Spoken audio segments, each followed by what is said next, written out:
বাংলাদেশে অবাধ ও সুষ্ঠু স্বচ্ছ নির্বাচন হবে এমন আশা করে কমনওয়েলথ। ভোটের মধ্য দিয়ে এদেশের মানুষের মতামত প্রতিফলিত হবে এমনটাই আশা সংস্থাটির। মঙ্গলবার নির্বাচন কমিশন ভবনে সংস্কার কমিশনের সাথে সৌজন্য সাক্ষাৎ শেষে এসব কথা বলেন সংস্থাটির প্রতিনিধিরা।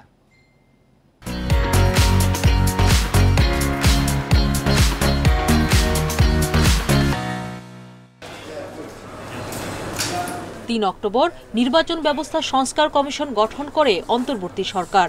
90 দিনের মধ্যে প্রধান উপদেষ্টার কাছে সুপারিশ সহ প্রতিবেদন দেওয়ার কথা রয়েছে 8 সদস্যের কমিশনের।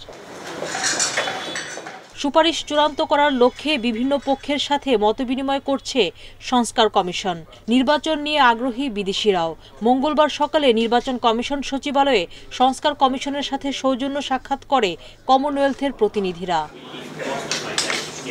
দ্বাদশ জাতীয় সংসদ নির্বাচনকে কমনওয়েলথ বৈধতা দিয়েছিল, তাই বর্তমানে তাদের অবস্থান জানতে চাইলে প্রতিনিধি দলের প্রধান জানান 2014 সালের নির্বাচন পর্যবেক্ষণ করলেও 18 ও 23 সালে আসেনি কমনওয়েলথ।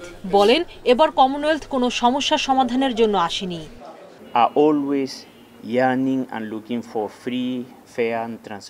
অবাধ, সুষ্ঠু ও স্বচ্ছ নির্বাচন চায় কমনওয়েলথ। এতে দেশের জনগণের মতামত প্রতিফলিত হবে। বাংলাদেশের সাথে নির্বাচন নিয়ে কাজ করতে চাই, সব ধরনের সহায়তা দিতেও আগ্রহী কমনওয়েলথ।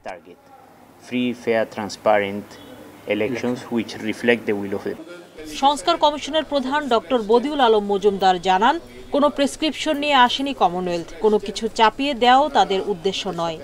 আমাদের নির্বাচনী ব্যবস্থা সম্পর্কে তারা জানতে আগ্রহী এবং আমাদের সাথে অনেক কিছু মতামত আদান প্রদান হয়েছে।